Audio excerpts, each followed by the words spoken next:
on the top of the agenda, along with, energy security. Since the Ukraine-Russia war, since COVID, since the issues of climate change have come to the fore, we've really had we should have a lot more focus on food supply chains and resilience. So we've had what I call the big 3 C's: COVID, conflict and climate change, all affecting this area.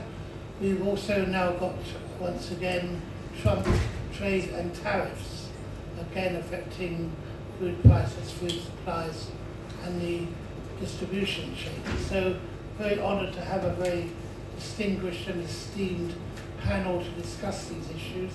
The word resilience, I'm sure, will come up quite a lot, and we want to emphasise that we really want to see Britain's agricultural industry and our farmers punching, to the world market and make the UK equivalent to the Netherlands on the world stage in terms of farming and food and agricultural production and innovation.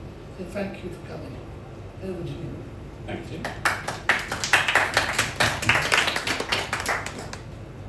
So, as Anne mentioned, food security is often described as a priority, but do we really treat it with the same urgency as energy or defence? Are we learning fast enough? Are we planning wisely enough?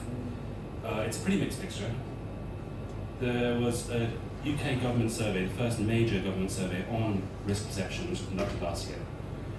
51% of people think the UK is not at all or only slightly prepared for an emergency or disaster, and 86% of respondents said that the UK government should have full or a large amount of responsibility for preparing for emergencies.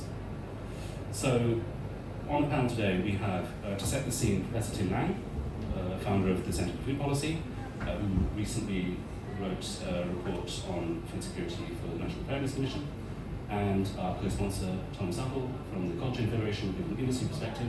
We also have Mike Reeder, who is the chair of the APPG on food and drink, and of course Daniel Zeichner, who can give the perspective of, I suppose, the policy-making perspective and the unedited comments and your view of how cross-departmental food policy works. Maybe edited. Maybe slightly edited. So set the scene. Tim Lang, please give us an overview of the state of food security in 5 minutes. Yeah, I'm actually going to time myself, which is very rare. I'm actually here, really, I probably offended Alan and Andrew by saying if no one turned up here, that would be just as important and in fact useful to know whether the Labour Party is connecting with something that really was one of the founding reasons for its existence, which was food poverty, inequality, the distortions of the food system, land use. My friend Jake Franz here, a specialist on that. I wasn't prepared for shocks. We were undergoing shocks at the time. And they said, would I look at food? And I said, Rashi, I'll do it for you in a year. It took me 2.5 years. It was frankly the biggest piece of work I think I've ever done. I've done some very big pieces. So 5 points. How are things? I think the tone has changed with Labour. Very welcome. Indeed, I'd like to thank Daniel, recently the Minister for Food, for getting things back gently, not enough. I was harassing him from afar. Food strategy groups, food policy councils and things that we had under Labour from 2007-8. The crisis then led to a process where Labour produced an integrated food policy called Food 2030. I was urging Daniel before he was appointed as Minister, just bring that out and redo it. He's done it better, slowly, but it's there, that's great. It's a welcome change of tone. The food strategy process is beginning to think. The connection with NHS and the healthcare costs is there. West Streeting connection, good. Food is a major cause of what's crippling the NHS, therefore deal with it. The bad news is I think there's too much focus on supply. It's not about supply, it's about culture, it's about public health, it's about public preparedness for risk, as Anthony was saying. The actions are not coming fast enough yet. We always expect the administration to get thinking in the first year, begin to be showing what it's going to do in the second year, and start delivering in the third year. That agenda is even tighter now. I would say this, there is no legislation replacing Brexit. We've got an Environment Act, an Agriculture Act, but no Food Act. We should have, I think, Food Resilience and Security Act to capture that agenda. We've actually really offended farming, or the Labour government has offended farming with the pressure from Treasury, the IHT, bad. But actually for the public, it's food prices. And there's silence on that. And unless that's addressed, the public just sees, well, what is the answer? More Tesco et al. Or less? What sort of agenda? How are we going to bring that down? How are we going to cut the delays of borders that are acting for price pressures? The truth is, and this is my critique, British food policy default position is other people will always feed us. We're rich, we can buy it. Well, those days are over. There are other much richer countries with bigger pockets prepared to feed, and we're basically fed from Europe, the rest of it. The food system inside Britain, it goes up and down motorways, it's expensive, it's not short-changed, it's not resilient at all, may I say. We will hear from Tom, the logistics system has been designed around just-in-time systems. These are disruptible. People like me were very lonely saying this is a system absolutely perfect to disrupt as an act of warfare. Mm-hmm. And it is now beginning to happen in a very, very delicate way. As my report said, my report, I should say, was based on interviews, all anonymous, with key people across industries up and down the country. It's a very, very extensive report if you have time to look at it. So the third point is the big picture. We need clarity, and we still haven't got it. With great respect to Daniel and the present government, it's not there. We're not. This ought to be 5,000 people. You know, with great report. That's me saying stop. Can I make two more points? Good. I've restarted. This is what I'm specialist at. There you go. Show off and I use that. So what do I want very quickly? I think we've got to accept shocks are coming. We've got to, I think, focus on the politics of public preparedness, not just cold chain and industry preparedness. It's the public stupid.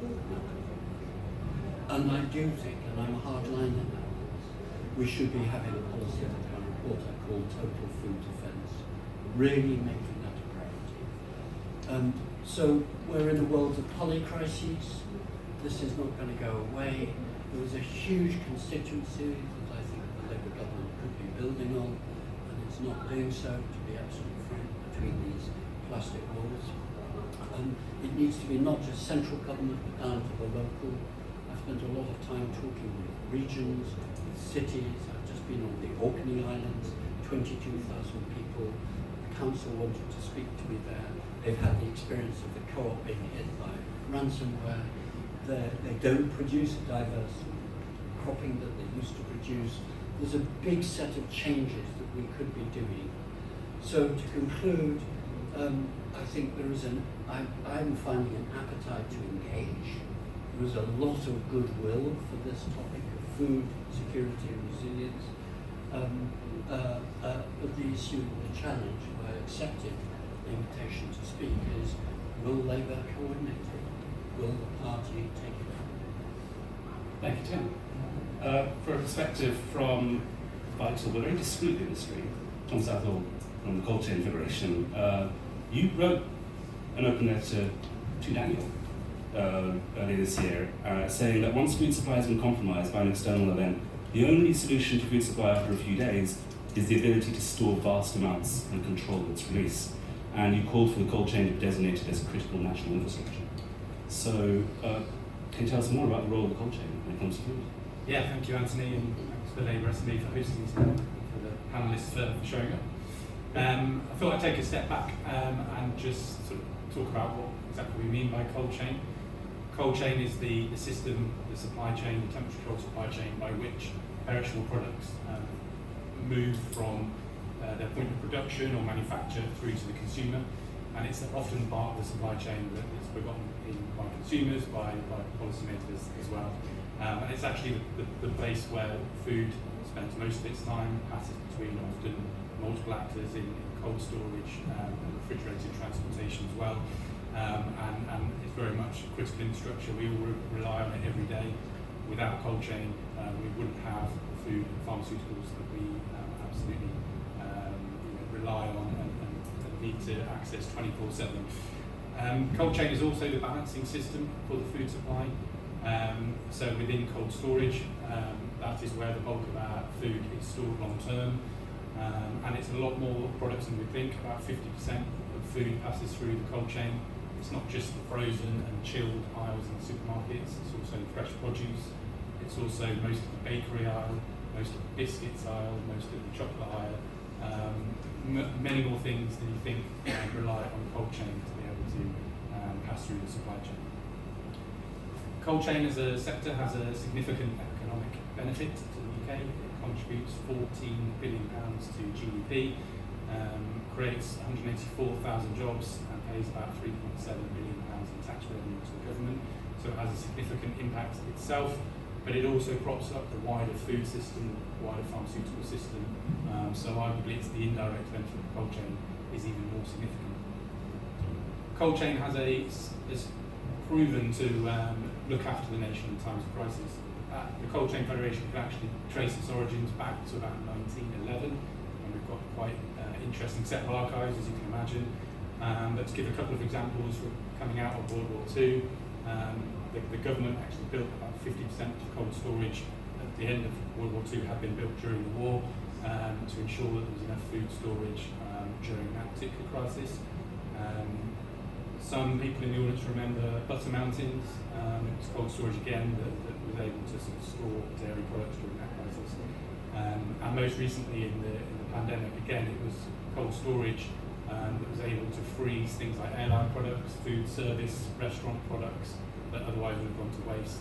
And actually, during the pandemic, cold storage effectively became full. And we were directly feeding into the Cabinet Office to try and find space to store products during that time.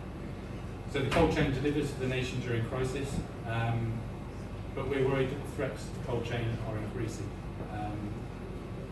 Hopefully we'll go into some of these in more detail. Tim's touched on them already, but things like cybercrime in the news throughout this year around the impacts cybercrime can have.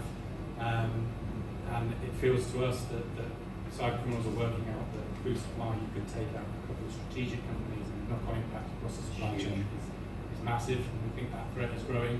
And for our members, it's a matter of when that can happen rather than the real crisis brewing there. What happens globally has a massive impact on food supply. We import about 50% of food products, so anything pretty much that happens. There's a huge amount of energy, something like 3 terawatt hours of energy. It's an energy-intensive industry. It's classified that way, but that means it's extremely vulnerable to a more volatile energy supply, threats to the energy supply, risks of blackouts, and it has no designation whatsoever to protect it in the time of energy shortages. And we came very close to that just a couple of years ago. There's also no sort of special dispensation for cold chain into planning and things like business rates, which we were worried that the business rate review that's coming up in the budget is going to hit large warehousing, meaning online giants, but actually that's going to hit the largest food businesses as well. Just when we need more. Just when we need more, and contributing to food inflation is really very stubborn to bring down. I'd also add the challenge of heat. Cold chain is essentially about keeping things cold. Most frozen cold storage operates at -20, -25 degrees, and the Climate Change Committee, government's advisory body on climate change, is currently investigating and warning on the risks to cold chain of the increasing hot summers that we're having, which is having big impacts on some of our infrastructure that's quite aged. So there's a multitude of risks and threats that are rising. We're not, the cold chain will continue to deliver for the country, but we want to welcome a sort of new era of working with the government on food resilience and making sure that, as it stands, for example, DEFRA's otherwise excellent annual report on food resilience talks a lot about trade and a lot about agricultural indices, not a lot in there about cold chain. It's a forgotten part of food resilience. But we want to work more closely with the government to make sure that there is better planning in future times of crisis, that the cold chain is properly considered when we have future shocks to the system, whether that be energy, pandemics, trade challenges, and to make sure that we're properly prepared for whatever comes our way. Thank you. A couple of questions on the food security side of things and a couple of questions on the cold chain side of things for all of our panelists who wants to jump in first. But Tim, you've called for quite bold action in your report, including a new Food Security and Resilience Act and a National Council on Food Security and Resilience. So my question to Daniel and to Mike is, would that be welcome? Is cross-departmental coordination right now, is that already set up for the crisis that Tim has outlined? Which one of you? That's a big question. Good morning, everybody. First of all, kind of say thank you to a lot of the people in the room who've been enormously helpful to me, both in government and in the years running up to government, including Tim. Some of you in the room will not realise just the breadth of knowledge and experiences in the room, from primary producers, wholesalers, to people who are representing some of the big food producers. It is an amazing system, and actually that's perhaps the biggest lesson I learned from Tim, that it's a system. And frankly, I think part of the problem that we inherited as a government was I'm not sure the previous government ever really thought it was a system, and it was essentially left to the market. And it does a pretty amazing job, quite frankly, and we saw that during COVID. But given the threats we've got, which have been outlined, I think it's a really big question as to what the role of government is in future. So in answer to your question, what I found as food minister was that it's a hard job driving cross-white. That did not come as a surprise. I've been well warned about it. But it is hard. That's why we were taking the approach that we did with a cross-ministerial group. But I think it's a good job. More to be done. Mike, you've been chair of the All-Party Parliamentary Food and Drink for just under a year, just over a year? Just over a year, yeah. Reflections on, maybe it's heresy to say at a Labour Party conference, but cross-party collaboration, is there an appetite for sort of working across parties on food security and resilience and cold chain issues? Yes, there has been, which is fantastic. The rules of having an APPG is you have to have cross-party membership in your officer group, so we are automatically challenged to work cross-party, which is quite a challenge given there aren't many Tories left. To find a Tory who will be an officer of an APPG is quite a challenge. And yeah, I chair the All-Party Parliamentary Food and Drink and also the APPG on international trade and investment, so I'm going to get to see this sector from both sides. On the question of are we joined up enough in government, I think there's still work to do, I would agree. And I had a friend who's a minister, and they had been senior in local government previously, and they kind of jokingly said to me over a beer, I thought local government was siloed, and then I came into government and bloody hell, they don't talk to each other at all. And so I think a lot of our ministers, and Daniel probably will attest to this, have spent a lot of time essentially trying to bash heads together to get departments to talk to each other. But when we see cross-departmental collaboration, we see great things like food policy finding its way front and centre of the NHS plan.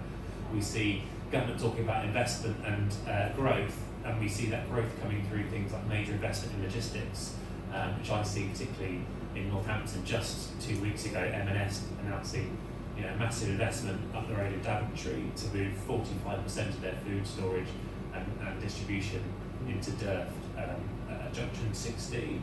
So I think the amazing thing is you've got a government that is trying to break down those barriers of interdepartmental trust, interdepartmental collaboration, interdepartmental thinking, and deliver strategies and ideas that genuinely deliver on topics rather than on departmental themes. And I think food security, though, is one where we could go further. I do agree there is a need for a plan, a strategy in terms of food security, but actually that's broadly also logistics security. There's a lot of things now we rely on just in time, We still have massive challenges in terms of border trade, in terms of SPS alignment, etc. that will come forward, I hope, particularly under the great leadership of Nick as the Minister for the EU, but there's still a lot of work to do. So I'd be really interested to read what could your act look like, because I think I haven't seen it yet, but I'd be interested to see what you think could be ring-fences legislation that we need to do, and does it sit as a standalone act, or does it sit as something we can weave into the things we're doing? Never tell an MP to read a 290-page report. I have to tell you, I won't read it. Theo will read it in some way. What's his name? Yes. But I'm experienced, or reasonably experienced. It's written very, very simply. Go to chapter 12, and it's all there. And under the thing on Food Security and Resilience Act says why. Lord Harris and the National Preparedness Commission, I can assure you, made sure that the details were there appropriately. I think we need to work on that. I do think there is agreement, actually. There is legislative gap. I think it's something where strange alliances could actually deliver it. I think political appetite is growing. But the only thing I would alter, Anthony, from what the other three have said, is it's the public stupid. What we're not doing, it's consumers who eat. I mean, there is, let me parody it a bit, there's an assumption sometimes in food supply thinking that the role of the public is just to be a big mouth, eat, and keep on eating, and what comes out the other end can be dealt with by environmental management. That's not the case. If you look at food and culture and public behaviour, they have their own dynamics.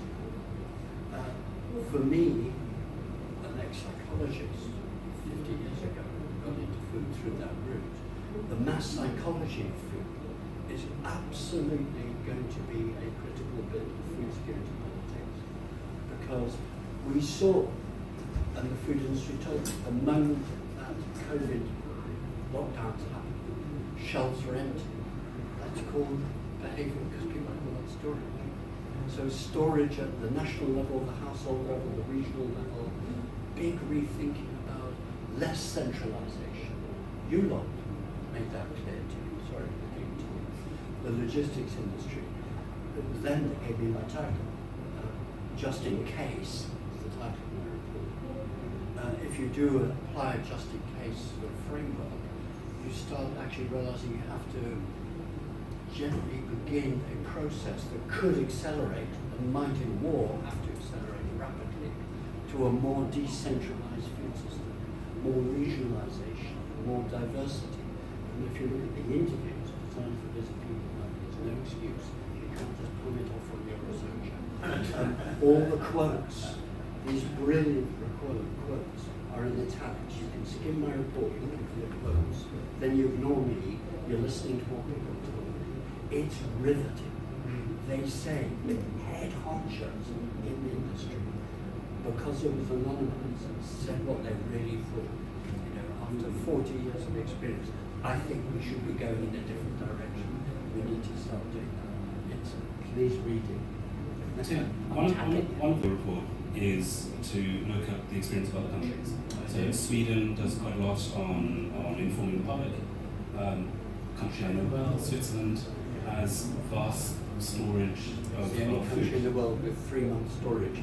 It's just dealing with legislation about whether to increase that to 12 months storage. So that's happening in Switzerland already. The EU is considering a whole society stockpiling strategy. Tom, how feasible is a stockpiling strategy on a UK scale? And presumably, if that would happen, the cold chain would have a pretty influential role in making sure, because this is the difference between perishable and non-perishable food, right? Yeah, absolutely. And so in that scenario, you're talking about stockpiling things like meat, bakery products, some of the staples that people rely on, and you can't do that without frozen storage. Currently, frozen storage generally runs pretty much full throughout the year, with a bit of contingency for Christmas when it gets bigger. If we were talking about that kind of process, we would need to build more cold stores essentially. So any policy around that kind of stockpiling would have to involve obviously close collaboration with industry and some kind of system for increasing the amount of storage we have. Because currently it depends on the specific product, but generally we would say we probably have about 7 days worth of supply, and that's probably being generous. So we're nowhere near the levels you were talking about there. And I would say, going back to your points around the cross-departmental nature of food supply, we absolutely see that. I think pretty much every government department has an impact on food supply or a role to play. And we actually see that as well with the critical infrastructure designation, which food is a critical infrastructure sector, so is transport, so is life sciences if we're talking about pharmaceuticals, energy as well. So in a way, cold chain is critical infrastructure, but because it links across those things, it's not properly taken into account. So we think we need a further critical infrastructure specifically for food supply chain, or at least those existing ones strengthen the links built between them to take into account the links between them. Could I just add a quick point? One of the things that impressed me doing my report, Daniel, I think you know this, is that actually the policy sort of general broad thinking about resilience or preparing for shocks is there, whereas under the Tories it wasn't actually badly dealt with. But it's just not being applied to food. And as exactly what Thomas just said, food is one of 14 critical national infrastructures. We have the National Risk Register, goes down to community risk registers. They ignore food. Of the 89 risks under the NRR, the National Risk Register, only one is food. This is nonsense. If you apply it, if you look at everything about coming shocks through the lens of the public, the consumer, it would be a very high priority. And that's, I think, the politics. I don't work out, I analyse the politics. I'm not a political activist. My job is to try and say, look, here's this big problem, here's what we need to start doing about it, and it's a big lead. And it destroys governments in 3 days.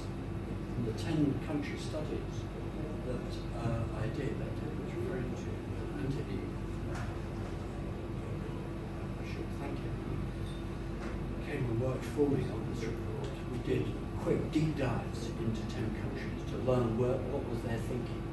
And there's a lot of rich thinking far ahead of what Britain is doing. But if there's one that you want to look at, I would recommend you look at Sweden. Because Sweden, as I was doing my report, unbeknownst to me, even though I was interviewing people in Sweden, was doing a Cabinet Office review. And it's called Food Preparedness for a New Era. It's in Swedish, but Google Translate does a pretty good job, I assure you. But it came to exactly the same conclusions as my report came to. And I found that actually as an academic very reassuring. But now talking with those countries, I've had interest only from the Nordic Council, from other countries, from Brussels. Have I had a meeting with DEFRA? Yeah, we arranged 1, 2 actually. Has there been follow-up? No. Meanwhile, the pressure is going up. But the good news is the Cabinet Office has suddenly got interested because of the public attitudes to risk, in which food barely features, which shows a worrying gap in public perceptions and the realities, which came out from the Cabinet Office in July. Field work done after my report had come out. So I think there's a lot to play for politically, actually. If I drop dead, you've got lots of things worked on. There is a good resilience framework, there's good theoretical thinking, but at a local level, let's forget central government or regional. At the local level, we have the framework from the Civil Contingencies Act 2004, which created local resilience forums. There are 38 in England, 4 in Wales, 4 in Scotland, 2 in Northern Ireland. I interviewed them. They can't cope with food. They could deal with, if a bomb went off here, they could just about cope. But if the supply chain went down, the cold storage went because of energy costs, they wouldn't have a clue. So that's actually the political reality. If you want to keep the public fed, you've got to engage with the public and start talking to them about storage. The Swedish report said we've got to have more decentralized, more stockpiling, more public engagement, start being true to people. The reaction I had, I'll say one thing, stop, was that people I interviewed about that mass psychology stuff said, oh, we don't want to frighten them. Well, in that case, you're setting up a recipe for panics. And that's what the insiders know. So we've got to be grown up about this and grasp politics, is what my report said. Learning from people like Tom. I would just add, Anthony, that to add maybe a little bit more positivity as well to what you said. No, I'd be very positive. Yeah, sorry, I meant to I add want another people to positive. live. The Feed UK's them. cold chain businesses are world leading in what they do. Our ability to safely transport products across the supply chain, we are one of the best in the world at doing that. We export our knowledge to developing countries to help them improve You told me the facilities are aging. Some of them really. They're aging. We need to be investing newly. Absolutely. But it is a professional industry, and it does stand ready to support. When we need to look at what you're talking about there, Tim, around resilience, the industry is ready to sort of think we have the infrastructure in place. It would need to grow if we were going down the route what Tim's talking about, but it can happen. I agree. I do want to open up the floor to questions. So the question usually starts with how, what, when, where, why, and ends with a question mark. Think of those. I'm going to quickly go back to our MPs on the panel. Can you enlighten us if you know how a area or a sector is designated as critical national infrastructure? What's the step-by-step process? Do you know? Do you know how it works? I think I know. Tim knows. There is an annual report Dan, which is produced. We'll hear from it. Dan, what's... I'll defer to Tim first of all. Well, there is an annual process. There's supposed to be a review. When you look at the different reviews, they're not published now, which I think is probably a bad thing. I think they should be published. Tom referred to the annual food security report. It's actually not annual with respect to it's biannual. But no, I'm not nitpicking. The urgency is not there, really. The broad framework for us being able to do more as a country is there, with the big proviso, it's not enough about the public. Not enough about the public. Two things on that. Yeah. When the Agriculture Act was discussed in Parliament, originally the previous government wanted to do a report every 5 years. The House of Lords knocked it back to 3 years. I have to say their first attempt was produced on the very last day when Parliament was disappearing. So there wasn't a great sense of enthusiasm to do it. 3 years had passed by the time I came to office, and we made sure it was a decent time. So we had a 3-year major report, and in July I announced that we'd be having an annual account. So I think what you're seeing is much more recognition of this as an urgent, important subject. And what I would say also, perhaps to slightly reassure you, is government does do some scenario planning. And we had an exercise a few months ago. It was interesting to me that at the start of the exercise, food was kind of quite a long way down the agenda. After I'd explained the 3 days, by the end, my ministerial colleagues were saying that looks like the most significant thing we have to deal with. So I still think there's some awareness raising to do, but it is beginning to sink in. Interesting about setting it as a national strategy. So I think that could happen long term, but I think short term we have to listen to industry to understand what the small changes we can make now to make the supply chain and the cold chain supply chain particularly more resilient. I'm a big supporter, pleased to know, of the move to -50, which is the campaign to say we move the legislation to go from -18 to -15 degrees in terms of cold storage. We know that will save up to 7% on supply chain costs, which is saving consumers money. But more importantly, it's going to massively reduce energy usage, and in a sector that's so critically kind of impacted by swings in energy costs. Anything we can do to reduce critical thing, and across industry, we just say let's do this. And I've not heard an argument against it yet. It just needs a bit of courage to make that change. But beyond that as well, I completely agree with your comments on behaviour. One of the long-term aims of our all-party parliamentary group is to get the government to invest in a behavioural programme around food choices and healthy living choices. I don't believe we can regulate our way out of this this crisis. I think the proposals in the 10-year plan around reporting, around how do we kind of capture the data to understand what people are eating and try and move behaviours, as we've seen with HFSS and some of the regulation around that. But actually we can't keep just putting regulation and change the goalposts for the food industry. We've already spent millions and millions of pounds reformulating, improving products, improving the nutritional content of products as well. What it needs is a behavioural change, that we can influence the way that people choose. So whether when they want to have a treat, of course they can go to Domino's and have an amazing Domino's, and thank you to Domino's for taking me to the factory. I got to make my own pizza, and now all the secrets of how it's made. But right through to getting that embedded early. And we know, it was a result of the previous Labour government that we had Change for Life, we had the little red and green man. People are now going to still understand 5 a day, 10,000 steps, all those great things. It's been 15 years. We should now be looking at how do we change behaviours around health, and food is a critical part of that, alongside sleep and alongside movement. If we get those things right, we'll have a much healthier nation, which actually improves our resilience to shocks, because we've got a better awareness of what we're eating and why we're eating it. And so that's our long-term ask of NAPPG. The short-term was to make sure we had a voice for the food and drink sector.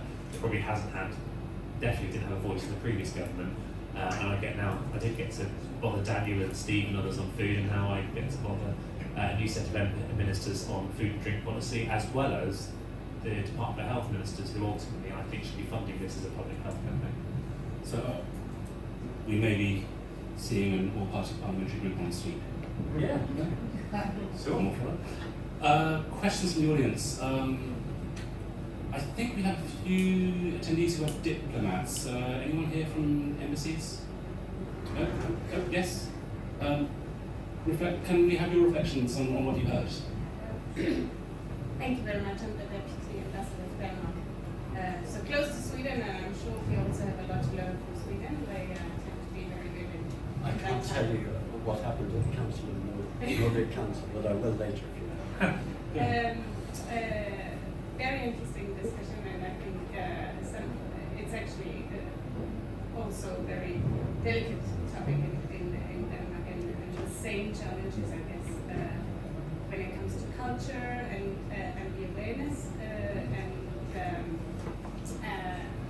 And I was wondering if you maybe could talk a little bit more about, I mean, you just touched upon it, it's also a broader approach to healthy lifestyle, but what type of initiatives could be taken to have that change in public opinion or in public awareness, also from the political side, maybe also from industry, to increase the awareness around Thank you. Can I take two more? Let's see. You, and you in the second row. Hi there, thank you. I'm Lucy from Open Seas Marine Conservation Charity focused on sustainable fishing. And we are an island nation surrounded by some beautiful seas, which offer an incredible food source, but it is being depleted. We've just heard the recommendation is no cod should be fished from the Northern Shelf. So it would be great to hear more about the role fish could play in bolstering our food security, and also from that decentralisation point, how we can create robust processing facilities around the country rather than relying on a smaller and smaller number of kind of hubs. So how can we decentralise that and ensure that our inshore fleet can land their product here and sell it here? Thank you. And in the second row here, you had a question? Hello, my name's Ellie King. I'm chair of Bristol's Food Partnership at Stonewood Tin, and I work down with colleague Karen Carpenter. It's a case study in my report on Bristol. They're doing really interesting things. They are, yeah. I was just wondering if the panel could touch on alternative routes to mainstream food supply, local food markets, local economy, wholesale distribution as well, and the vulnerability of some of those around the country, particularly looking at the southwest as well, where we've got a bit of a boiling frog scenario with our wholesale food supply there. So that'd be interesting to hear your thoughts on that. Thank you. Health, fishing, alternative food supplies. Who wants to go on health? I'll pick up on that, because as I said before, I think the way we have to deal with this is through behavioural change, and it has to be through making it really easy for people to understand what we've done already. The traffic light system, the labelling system hasn't worked. The National Nutrition Survey that came out in the summer shows that despite all that's happened so far under the Conservatives, we've not moved the needle at all on people's access to, on people's choices in terms of what they eat. And particularly most worrying for me actually is teenage girls. When you read the survey data, they're probably one of the groups now that is most nutritionally at risk, or because of culture, because of the ideas of energy drinks and looking a certain way and these kind of things. So I think there's a lot more we could do as well on advertising. I know we've got a certain far, particularly we need to catch up on advertising controls around social media. I think definitely the previous government didn't go far enough on that, and there needs to be a lot more protection, particularly for young people, on the influence of social media and how that impacts on their food choices and the choices they make. But I do see some positives as well. So, gym culture, the addition of proteins into food, which is now like, you go, I had an iced coffee this morning and I went to pick one that was laced with protein as well. But these are important things, the building blocks for life. So there are some positives coming forward. I think we can look at labelling particularly. I think, was it Denmark who had the fibre programme? Was it Denmark, one of the Nordic companies, that had the labelling programme around fibre and changed the nation's health outcomes by having a really solid push on making sure people make the right choices when they went to the supermarket or when they went out to eat. Maybe on the fishing and processing question, that would be Daniel and Tom, and on the alternative local foods to tin. But fishing, then. Fishing, yeah, I mean, you're absolutely right. The IC's advice is very, very tough this year, as it has been for a number of years. I think there are a number of things I have to say. First of all, fish is we've got an amazing resource there, which of course we don't like eat, we like export most of it. I agree with virtually everything Tim said in his introduction, apart from being a bit more optimistic about improving our relationship with the EU at the moment. Yes. Because actually I think that it's not hit the public headlines for reasons that perhaps we all understand, but the progress that's been made on that is really, really important. And certainly for some parts of the fishing sector which were virtually wiped out by some of the unintended consequences of that, we can begin to address some of them. But because we're trading, obviously there's so much of the fish that we eat we're bringing in, there is a big question around whether it should all come through Grimsby. I think we've got to be realistic about the kind of scale we're talking about here. This is an extraordinarily sophisticated food system that we have, and the notion that we just untangle it now, I think is not likely. But I do think there's a real opportunity to do much more for the inshore fleet, and we're trying to do that in terms of quota. But of course the problem they've got is they haven't had investment for a long time. I genuinely think if we could get better routes to market, these are premium products. They're never going to be feed the nation, but they actually got huge potential in terms of value. And one of the things that we do have is a fund over the next few years which ought to be able to boost them. So I have some optimism, but overall we've got to follow the science in terms of making sure that it's sustainable visuals in the future. Tom, any reflections on? I guess nothing specific. Well, fishing is obviously a critical part of the cold chain. We've got members in Grimsby, Peterhead, lots of cold storage in those kind of areas. So it is a crucial part. There has been some investment in both of those places. I think that question sort of it links to that piece around decentralisation, which I think is a really interesting one, sort of wider in food supply, in that very much over the last few decades there has been a consolidation in lots of ways in food supply, but particularly on the storage side. Cold stores are getting larger and larger and larger, and therefore fewer. So we now have a smaller number of sites, but the ones that we do have are in some cases huge, 50 metre high, automated warehouses.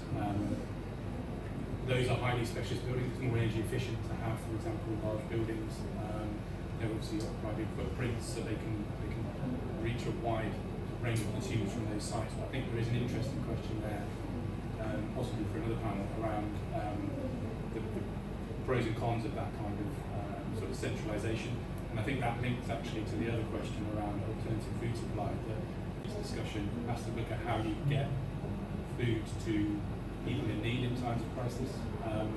We have another member called Fair Share who do excellent work out in communities, making sure that people in need get food. And I think talking to them, the process around, again, thinking back to the COVID pandemic, around how they were operating was sort of patchy instructions from their local authorities around locating and getting enough food to vulnerable people, but they also rely on getting enough sort of donations of food products coming in through their system. So I think that decentralisation is an interesting point, but also how you get food to the more vulnerable communities in a time of crisis is a really interesting point. Would you mind if we park the alternative food thing for discussion afterwards, because I'm aware that quite a lot of people have other questions. Oh my word, there are so many. Very briefly, back row and middle row and middle row. Hi, my name is Daniela. I'm from the Chartered Institute of Environmental Health. I just wanted to speak about a recent EFRA report in regards to illegal meat imports. In the report it stated that there's nobody that's actually taking responsibility for kind of the cracks, and I wondered if the panel could kind of speak on why there isn't any kind of political awareness, why no one has taken responsibility about this illegal meat import, as well as the task force that was also they basically said that they believe the task force should be implemented. I wanted to know if anyone's opinions in terms of how that would work and what steps behind that. Thank you. So illegal meat imports, and you said? Yeah, Richard Griffiths, British Poultry Council. Thinking about people eating and behaviour, is there an opportunity here for public procurement systems to start setting the gold standard and taking the lead? And you said? Thank you. Ben Garrett from Logistics UK. The last government said it was going to identify a national freight network to understand what core routes needed to be invested in and protected, but it didn't, because we believe the Treasury was spooked by the idea of identifying things to prioritise. We want to see this government do the same thing, and we're hearing that the DfT is similarly worried about spooking the Treasury if they talk about identifying particular routes and locations. I think it's important. Do you think we can get over that concern about spooking the Treasury? Could the Treasury be brought on board with such a thing? Mm-hmm. Illegal meat, public procurement, logistics, and spooking the Treasury. Public procurement, Mike, I think you have a few thoughts on what could be improved. Yeah, before I became an MP, I worked for 20 years in the construction sector, but predominantly my time was doing procurement and work winning, and I spent a lot of time working with Crown Commercial Services, which is the government's procurement arm. Don't get me started on CCS. They are too arm's length, they're too unaccountable, but they return money to the Exchequer every year because they charge a percentage on top of the procurement they do. So previous government kind of let them do, which is great for the money, but less so for procurement behaviours. But the reason I mention them is actually one of the good things that CCS have done is they have published guidance to public procurers on how to procure healthy food, and it is being woven into the government procurement activities that happen through Crown Commercial Services and into departments. And there needs to be more done to get that guidance out to local authorities, health trusts and others who also buy food, because there's actually some really good recommendations on how to weave in nutritional standards particularly, but also sustainability and localism targets into your food procurement. So actually, I will give Crown Commercial Services some credit. There is some great work on that in terms of creating a gold standard. We just have to help maybe get that out further beyond the realms of CCS, which is over the road in Liverpool, in the Sandcastle building, and out into the wider public sector procurement. Hivda has done that thing where she signalled like 3.5 minutes. So in 3.5 minutes, illegal meat and logistics and dealing with Treasury. Who would like to? I can say a few words. That EFRA report into what essentially was sort of handling of post-Brexit trade with Europe was pretty scathing, to say the least, on handling of that. And I think from sort of industry perspective, it's somehow we've got to a system in our post-Brexit trade with the EU where it seems to be less safe, it costs a lot more money, it's causing a lot more delays, it just fundamentally doesn't work, which many organisations have been warning for a number of years, and industry not being properly consulted about when those rules were kind of drawn up and then implemented. So the system doesn't work, and really hope that under the new agreement to work with the EU to probably row back on a lot of those things, because done it the right way that works for business and food safety as well. That's the hope, but we've got many years of that not working, so a little bit pessimistic, but not good. Logistics and dealing with treasury, Daniel or Tim? Who would? Well, I'm not sure I'm very qualified to answer on that. I would just comment on the previous one. I mean, the first thing I'd say is I think the environmental health system we have in this country works extremely well in general. So I think we have confidence in our food safety. The Dover issue is a complicated one. Everyone's been there, everyone sees the stories, but there is a complicated balance to get right between making sure that trade flows freely and that we are properly protected. And to some extent it is also funding the scheme of the Port Health Authority, which has been long run and still being limited. Final reflections, Tim now? Well, I think this is just confirming what we all know collectively, that there is a huge amount to do, and I'm not seeing the politics that's driving it, to be really frank. Not yet. I mean, I'm not saying this to get at Daniel at all, or you. I think the political space to do this stuff will come by the process that other countries have done, which is to start engaging with the public. If you engage with the public, they see the need for it, and they're shocked if they don't have that. That's what the evidence shows. So, well done you for putting this on. Thank you for inviting us in. Thank you everyone for coming. Please read my report. I'm sorry we couldn't get to every single question, available. but Tim will be, I'm sure, happy to discuss before his next meeting at 11.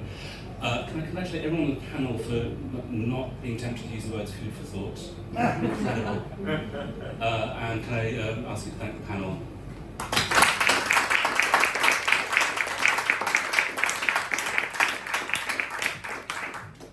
Thank you, Anthony, for